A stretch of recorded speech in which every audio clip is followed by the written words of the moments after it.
زندگی کے اندر جن اعمال کا زیادہ دار و مدار رہا، جن اعمال پر حضور نے زیادہ فوقیت اور توجہ دی، ان میں سے ایک عمل کہ حضور کی محنت اس بات پر تھی کہ انسان جو ہے وہ صحیح اور اچھا انسان بن جائے۔ اس پر حضور نے خوب محنت فرمائی، اور اچھے انسان صحابہ سے انبیاء کے بعد دنیا میں کوئی نہیں۔ اور دوسری چیز جس پر حضور صلی اللہ علیہ وسلم نے زیادہ محنت فرمائی وہ ہے دکھی انسانیت کی خدمت۔ حضور نے خود بھی کر کے دکھائی اور اس کا حکم اور تعلیم بھی دی۔ امام الانبیاء صلی اللہ علیہ وسلم پر جب پہلی وحی نازل ہوئی، حضور اس وقت گھبراہٹ کا شکار کپ کپاتے ہوئے گھر تشریف لائے۔ گھر آ کر حضرت خدیجہ رضی اللہ تعالی عنہا کے سامنے اپنی ساری کارگزاری سنائی، سارے حالات رکھے۔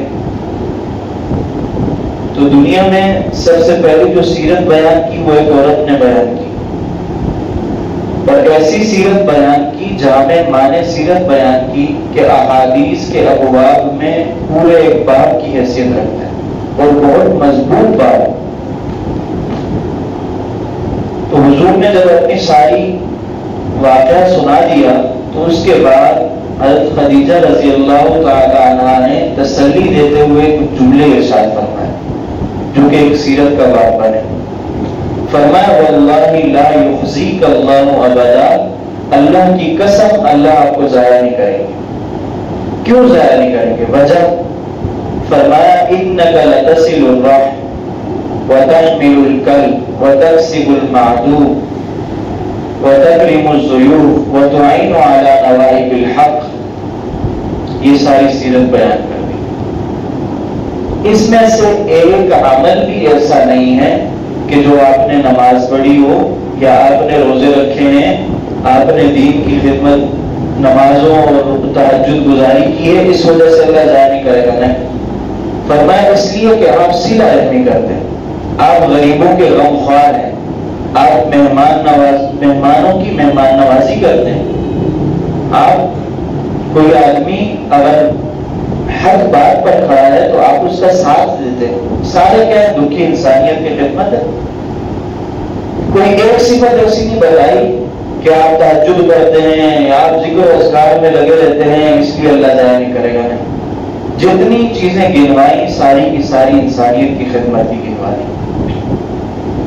ایسے ہی حضرت ابوبکر صدیق رضی اللہ تعالیٰ عنہ ایمان لانے کے بعد مکہ میں اپنے گھر میں عبادت میں قرآن مجید پڑھنے میں مصروف ہے، تو قرآن مجید سننے کے لیے بچے اور بوڑھے دیواروں کے ساتھ لگ کے آگے کھڑے ہو جاتے ہیں اور قرآن سنتے ہیں۔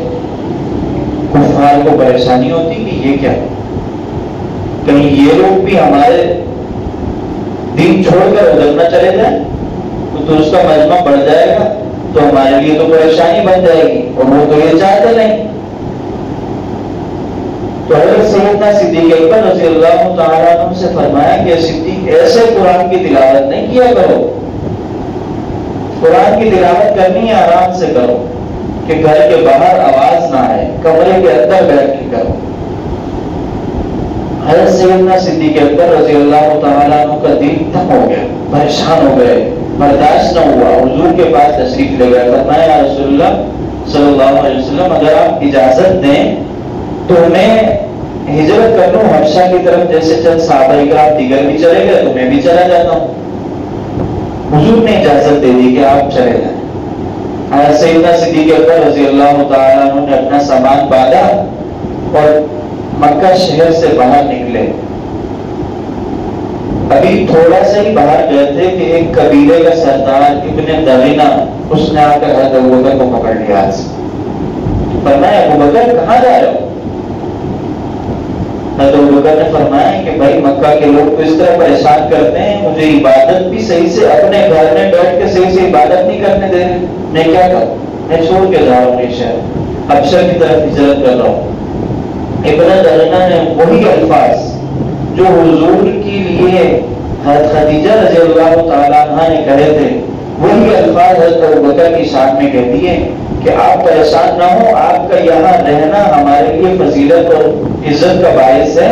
آپ جیسے اعمال کرنے والے لوگ اگر یہاں سے چلے گئے تو ہمارے لیے پریشانی بن جائے گی، لہٰذا آپ ادھر نہ رہیں، آپ میری ہی سرپرستی کے اندر رہیں گے، میں دیکھتا ہوں کون ہاتھ لگاتا ہے، آپ باہر نہ جائیں۔ کیوں نہ جائیں؟ اس لیے کہ انک لتصل الرحم وتکسب المعدوم وتعین علی نوائب الحق وتکریم الضیوف، وہ سارے الفاظ اور صحیح اور صاف بیان کر دیے۔ تو وہی سیرت، وہی دکھی انسانیت کی خدمت جس کی تعلیم حضور دے رہے ہیں، حضور جو کام کر رہے ہیں، وہی دکھی انسانیت کی خدمت حضرت سیدنا صدیق اکبر بھی کر رہے ہیں، ان کے اندر بھی وہی اوصاف پائے جا رہے ہیں۔ انسان کی فطرت کے اندر موجود ہے کہ ایک دوسرے سے آگے بڑھنے کا کام، فطرت ہے انسان کی، چاہتا ہے کہ میں ایک دوسرے سے آگے بڑھ کے چلوں، ایک دکان ہے دو ہو جائیں، ایک گھر ہے دو ہو جائیں، ایک پلاٹ لیا ہوا تو دو ہو جائیں، کاروبار میرا محدود ہے ایک دکان تک تو میں کوشش کر کے اس کو بڑھا لوں۔ تو دین اسلام نے اس جو فطرت ہے انسان کی، اس سے منع نہیں فرمایا، اس کے رخ کو تبدیل کیا، رخ تبدیل اس طرح کیا کہ آپ دین کے کاموں میں آگے بڑھیں۔ آپ اگر چاہتے ہیں کہ میں ایک دوسرے سے آگے بڑھوں تو آپ اس طرح آگے بڑھیں کہ آج یہ بندہ تہجد کے اندر 4 رکعت پڑھی ہے، میں 8 رکعت پڑھوں گا۔ اس بندے نے آج سنتیں پڑھی ہیں تو میں آج نوافل بھی پڑھوں گا۔ اس نے 2 رکعت نفل پڑھی ہے، میں 4 رکعت نفل پڑھوں گا۔ اس بندے نے آدھا سپارہ تلاوت کیا، میں آج 1 سپارہ تلاوت کروں گا۔ آگے بڑھیں، یہ آگے بڑھنا دین اسلام نے اس کا حکم دیا، اس سے منع بھی نہیں فرمایا۔ صحابہ کرام نے اس چیز کی لالچ پائی جاتی تھی، وہ چاہتے تھے کہ ہم ایک دوسرے سے آگے بڑھیں۔ حضرت عمر رضی اللہ تعالیٰ عنہ فرماتے ہیں کہ 2 موقع 2 واقعات ایسے پیش آئے کہ میں نے اس کے بعد یہ نیت کر لی اور قسم کھا لی کہ اس ابو بکر سے میں آگے نہیں بڑھ سکتا۔ بڑی کوشش کی میں نے آگے بڑھنے کی، لیکن دو واقعات ایسے پیش آ گئے کہ میں نے بولا یہ بابا جی بھائی آگے نہیں نکلنے دے گا، اس کو چھوڑ دو۔ وہ واقعہ سب سے پہلا واقعہ جنگ بدر کا، جب مسلمانوں کے حالات پریشان کن تھے، ادھر سے جنگ کا موقع آ گیا، مالی حالات تک پریشانی کا معاملہ، حضور نے فرمایا کہ جس کے پاس جو کچھ ہے لا کر دے سکتا ہے تو لے آئے۔ تو حضرت عمر رضی اللہ تعالیٰ عنہ فرماتے ہیں میں دل میں بڑا خوش ہوا کہ میرے پاس تو بڑا مال ہے، ابو بکر کے حالات تھوڑے تنگ ہیں ان دنوں میں، میرے پاس فراوانی ہے تھوڑی سی، تو میں مال لے کے جاؤں گا، ابو بکر کا تو مقابلہ نہیں، میں آج بڑھ جاؤں گا ابو بکر سے آگے۔ خوشی خوشی میں گیا، اپنے گھر سے آدھا سامان اٹھایا، بڑا بورا بنا لے کے گٹھڑا لے کے میں حضور کی محفل میں آیا، تشریف لا کر سامنے رکھ دیا۔ اتنے میں نے دیکھا ہے تو بکر تشریف لا رہے ہیں، چھوٹا سا گڑھڑی بنائی بھی کرتے ہوئے رکھی بھی آ رہے ہیں، میں خوش ہو گیا اندر سے کہ آج میں بازی لے گیا۔ حضرت عمر فرماتے ہیں کہ جب حضور کی محفل میں تشریف لایا ہے تو بکر، تو حضور نے وہ سوال ہی نہیں کیا جو میں سوچ رہا تھا، حضور نے سوال ہی تبدیل کر لیا۔ فرمایا عمر گھر میں کیا چھوڑ کے آیا ہوں؟ فرمایا یا رسول اللہ آدھا مال چھوڑ کے آیا ہوں، آدھا لے آیا اللہ کے راستے میں اور اس جنگ کے لیے۔ حضرت ابو بکر سے پوچھا ابو بکر تم کیا چھوڑ کے آیا ہو؟ فرمایا اللہ اور اس کے رسول کی محبت کے علاوہ کچھ نہیں چھوڑا، سب اٹھا کے دیواروں پہ ہاتھ مارے کہ کہیں کوئی سوئی ہوئی نہ رہ جائے، کسی مجاہد کے کام آ جائے گی، سب کچھ نکال کے لے گئے۔ حضرت عمر فرماتے ہیں میں نے بولا نہیں، اس سے نہیں بازی لے کے جا سکتی کہ گھر سارا خالی کر کے لے آیا، کچھ بھی نہیں چھوڑا۔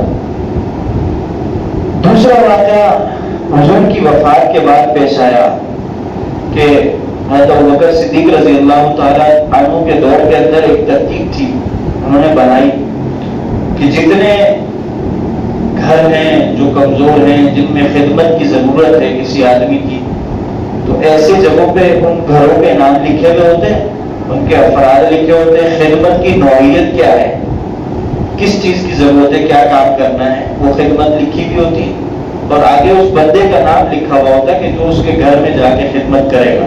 بندوں میں تقسیم کر دیے صحابہ اکرام نے وہ گھر کہ بھائی اس کی ضرورت ہے آپ پوری کریں، اس کی آپ پوری کریں، تو ایک پورا چارٹ بنا کے اس کو مسجد نبوی کے دروازے پہ لگا دیا۔ حضرت عمر نے سوچا کہ یار میں بھی یہ دین کا کام کر لوں، اس میں بھی کوئی خدمت کر لوں اللہ کے غریب بندوں کی، انسانوں کی۔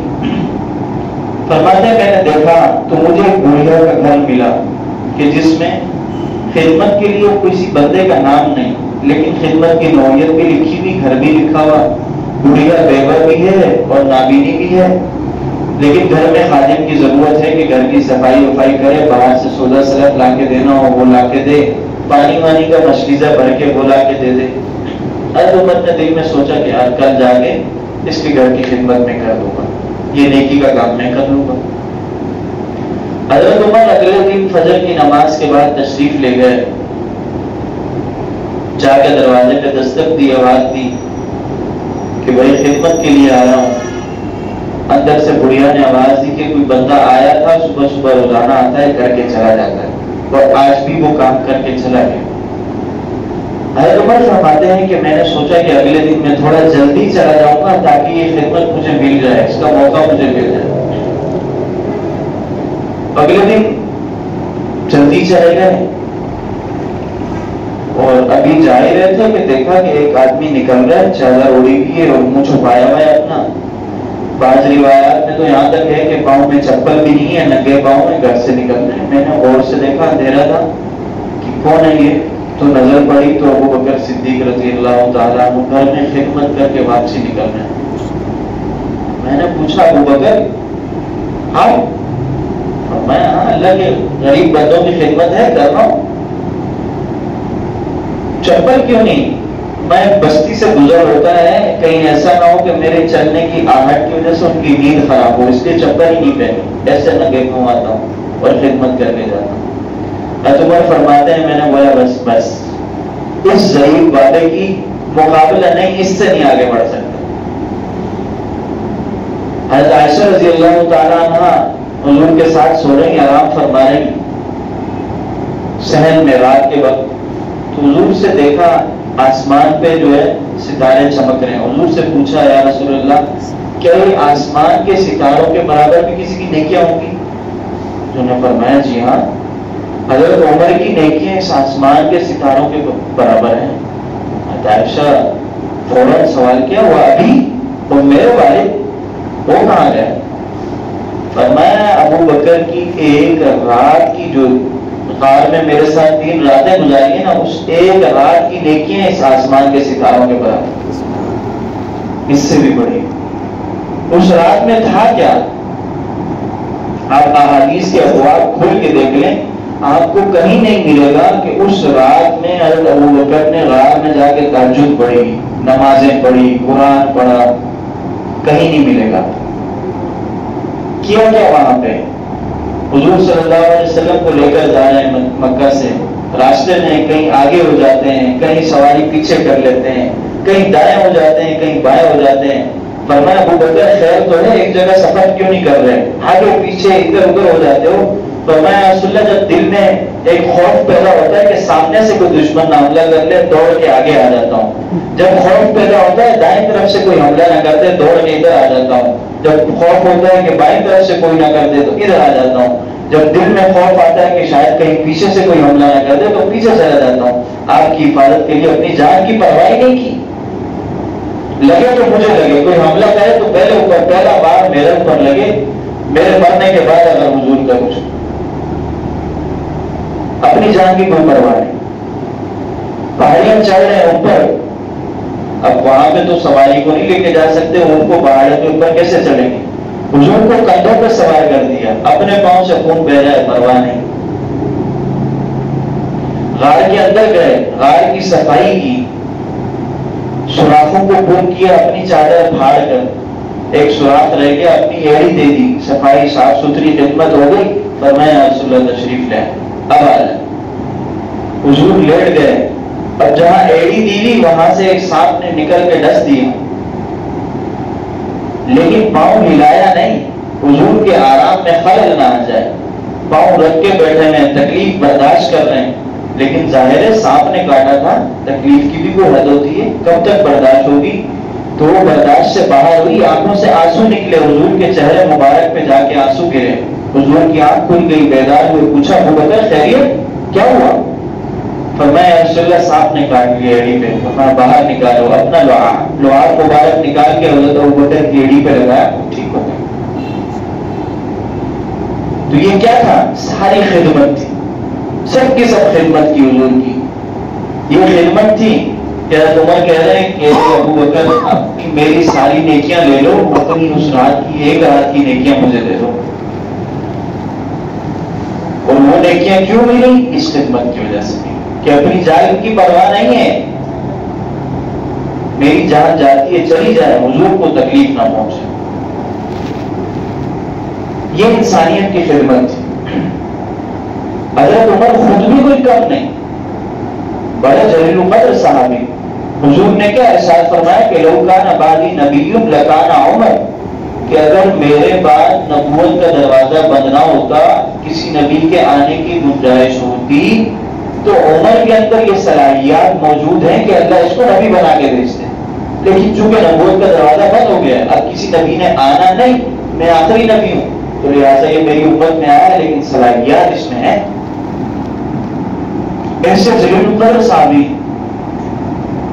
اپنے دور خلافت کے اندر راتوں کو اٹھ کے گشت کیا کرتے تھے، گھروں میں دیکھتے تھے کوئی پرسان حال، کوئی پریشان حال تو نہیں، اس کی خدمت کر لی جائے، کچھ اس کی پریشانی کو دور کر لیا جائے. ایک رات گشت میں مصروف ہے اپنے خادم کے ساتھ، تو دیکھا ایک دور سے آگ جل رہی ہے، وہ بچوں کے رونے کی آواز آ رہی ہے. قریب تشریف لے گئے، جا کے پوچھا بڑھیا سے کہ خیریت کیا ہوا، بچے کیوں رو رہے ہیں؟ بڑھیا نے بتایا کہ میرا شوہر نہیں ہے، اس کا انتقال ہو گیا ہے، اور میں جو ہے کھانے کو کچھ ہے نہیں، بچے کھانا مانگ رہے ہیں، بھوکے ہیں. تو میں نے اس دیگچی کے اندر کنکریاں اور ریت ویت ڈال کے بچوں کو بہلانے کے لیے اوپر آگ پہ چڑھا دیے. کہ بچے دیکھیں گے رو رو کے سو جائیں گے، میں پھر اس کو کلٹی کر دوں گی اور پھر میں بھی سو جاؤں گی، ہے تو کچھ نہیں کھانے کو۔ حضرت عمر کے رونگٹے کھڑے ہو گئے، پاؤں سے زمین نکل گئی، اٹھے، دوڑ لگائی، فوراً بیت المال گئے، وہاں سے آٹے کا بولا اٹھایا، اپنے کندھے پہ سوار کیا۔ خادم نے بولا حضرت ہم ہیں اسی کام کے لیے، ہمیں دے دیں ہم لے جائیں۔ فرمایا آخرت کے دن میرا بوجھ اٹھا لو گے گناہوں کا؟ نہیں اٹھا سکتے، میں اپنا بوجھ خود اٹھاؤں گا، اس لیے آج بھی مجھے یہ بوجھ اٹھانے دو۔ کندھے پہ لے کر چلے گئے، بڑھیا کو جا کے دیا وہ آٹا، خود گوندا، اس کی روٹیاں لگائیں، روٹیاں بنائیں، بچوں کو کھلائیں۔ اس کے بعد جب بچوں کے چہروں پہ مسکراہٹ آئی، پھر کچھ اٹھ کر وہاں سے چلے۔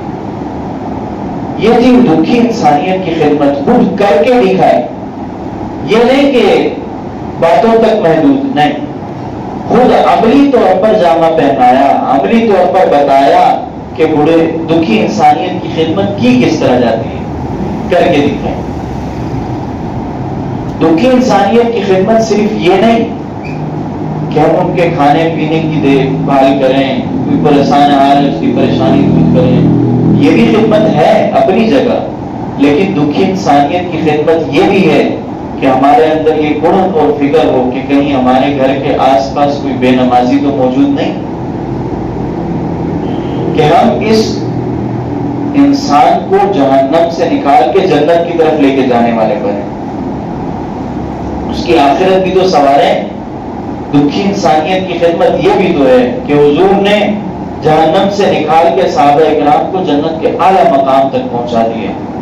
یہ بھی دکھی انسانیت کی خدمت ہے کہ ہم اپنے اندر کے دکھوں کو پیدا کریں، خود بھی نمازوں کا اہتمام کریں، خود بھی نیک اعمال کا اہتمام کریں، اور کوشش یہ بھی ہماری ہونی چاہیے کہ ہمارے گلی محلے کے اندر کوئی آدمی بے نمازی نہ ہو، کوئی ہے تو اس کی فکر کرنی چاہیے کہ اس کو کیسے ہم راہ راست پر لے کر آئیں، کیسے ہم اس کو نماز کا پابند بنائیں۔ یہ تو فرائض ہے نا، یہ تو پہلی فرض ہے۔ کلمہ پڑھنے کے بعد سب سے پہلی چیز تو یہی ہے جو ہمارے اوپر لازم ہوتی ہے۔ جب اسی میں ہی کمزوری ہے تو حدیث میں ہے کہ جب آخرت میں سب سے پہلا حساب نماز کا ہوگا، نماز سے اگر ہو گیا، سسٹم برابر ہو گیا تو آدمی کامیاب ہو جائے گا، اگر اسی میں پھنس گیا تو پھر کیا؟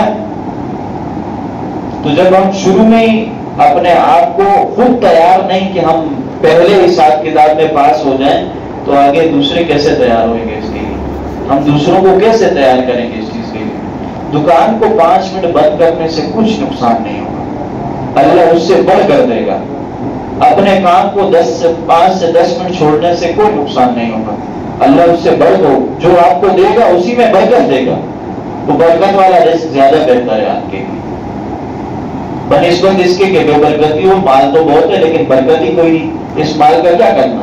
تھوڑا مال ہے، برکت والا ہے، بہت فائدہ مند۔ تو ہمیں یہ بھی فکر اور قرب پیدا کرنی چاہیے کہ ہم خود بھی نمازی بنے، جہنم سے نکل کر جنت والے بنے، اور ہمارا کوئی پڑوسی، کوئی آس پاس والا، اگر ایک آدمی یہ فکر کر لے کہ ہماری گلی کے میں ایک آدمی کو نمازی بناؤں گا، بس ایک ٹارگیٹ بنا لیں، اس بندے کو یہ نماز سے سستی کی وجہ سے نماز میں نہیں شرکت کرتا، تو میں اس کو طریقے کے ساتھ لے کے جاؤں گا۔ ضروری نہیں کہ آپ پہلے دن ہی پکڑو اس کو، تو ہمارے یہاں جیسے بہانے ہوتے ہیں تھوڑے الٹے ٹیڑھے سے کہ کپڑے صحیح نہیں، ٹائم نہیں، بس وہ گراہک آ رہا ہے اور یہ ہے تو میں نہایا نہیں ہے، اور یہ پہلے برداشت کریں اس کے بہانوں کو، آہستہ آہستہ طریقے سے لے کر آئیں، اس کو نمازی بنا دیں۔ یہ بھی دکھی انسانیت کی خدمت ہے، اس کی بھی ہم فکر کریں۔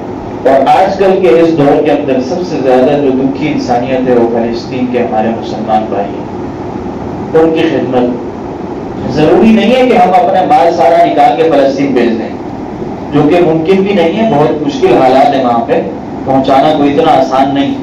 اگر آپ کہیں دے سکتے ہیں تو کسی ایسے بااعتماد ادارے کو دیں جو وہاں پہنچا بھی رہو، لیکن ہم دوسرے بہت سے کام کر سکتے ہیں، ان کے لیے دعائیں کر سکتے ہیں، دعاؤں کا اہتمام کر سکتے ہیں، اہتمام سے دعائیں مانگیں ان کے لیے۔ اپنے آپ ویڈیو دیکھتے رہتے ہوں گے، سوشل میڈیا عام ہے، کیسے برے برے حالات، چھوٹے چھوٹے، ایک دن کا بچہ دیکھا نہیں جاتا ہے، چھوٹے چھوٹے بچے ہیں، ہاسپٹل تک پہ بمباری کی جا رہی۔ تو جو کام ہمارے سے ہوتا ہے وہ تو ہم کریں، ایک تو ان کے لیے دعائیں تو لازمی کریں۔ اچھا، ایک چیز کی وضاحت ضروری ہے، ہمارے بعض ساتھی یہ کہتے ہیں کہ کہ فلسطین تو تھی انہیں یہودیوں کی تھی، وہ آ گئے اپنی جگہ لینے کے لیے، تو اس میں کیا مسئلہ ہے؟ ایسی کوئی بات نہیں۔ 1800 سال سے زیادہ کا عرصہ ہو گیا کہ اس سے پہلے یہود کی حکومت تھی، 1800 سال سے ان کی حکومت ختم ہو چکی ہے۔ اس کے بعد مسلمانوں کی حکومت رہی یا عیسائیوں کی حکومت رہی، یہودیوں کی نہیں رہی۔ تو آپ ادھر پاکستان میں ہندوستان والے آ کے حملہ کر دیں گے تو ہمارا ملک ہے، نکلو یہاں سے، یہ سمجھ میں آنے والی بات ہے؟ تو 74 75 76 سال سے تو ہم رہ رہے ہیں بھائی، یہ ملک ہم نے فتح کر لیا، ہمارے پاس آ گیا، اس میں ہمارا ملک ہے، یہ تمہارا کس طرح آگے نہیں بنتا، چلو۔